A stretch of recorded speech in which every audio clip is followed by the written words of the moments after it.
Dr. Mark Changizi here with your Science Moment. We would lock down organically if the pandemic was sufficiently frightening.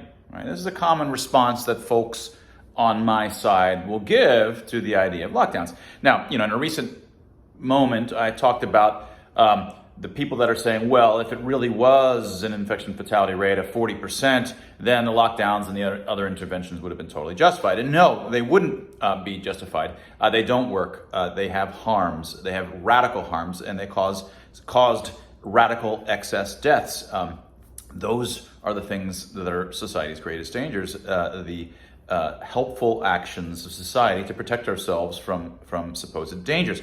But one of the responses that I didn't talk about, and the reason I didn't talk about is what I'm going to talk about with you today, is a lot of folks will say, well, yeah, if it was 40%, the infection fatality rate of some virus in the future, and there was a pandemic, well, people would lock down organically. They would just do it themselves. You don't need to coerce us to do it. And the same for all of these interventions. Now, the problem, and I'm just focusing on lockdowns, the problem with that counter argument is that, one, it's implicitly assuming or sort of making the presumption that, yeah, lockdowns work and you don't need to force us because we'll do it on our own, because we'll see the wisdom of it if the dangers are sufficiently high. No, we have the data. It was recommended against prior to COVID, and now we have tremendous amounts of data showing that intervention stringency does not correlate with pandemic severity.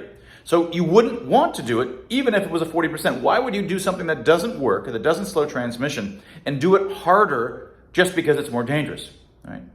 You don't do something that doesn't work harder when something is more serious. And not only that, it has tremendous harms, as we've talked about over and over again. And so why would there be harms if it was organic? Well, the harms are going to be all the same ones. It's not going to work for all the same reasons.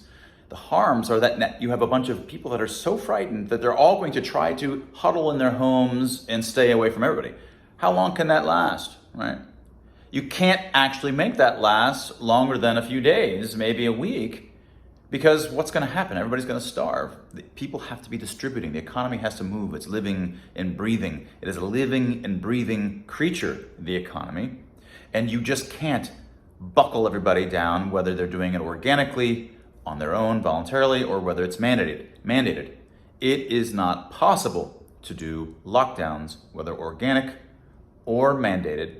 At least organic is not done by civil liberties violations, but it still wouldn't work. Now, we of course have a problem that it raises. If there really was a pandemic with an infection fatality rate of 40%, unfortunately, panic will ensue. People will suddenly start to go off to the mountaintops and try to hide in separate places, load up on stuff and just sort of buckle down. That might work for certain individuals. It does not work at the society level. It isn't a public health option. It never is, because the society must live and breathe and the blood must flow or we all die. All right, that was your Science Moment.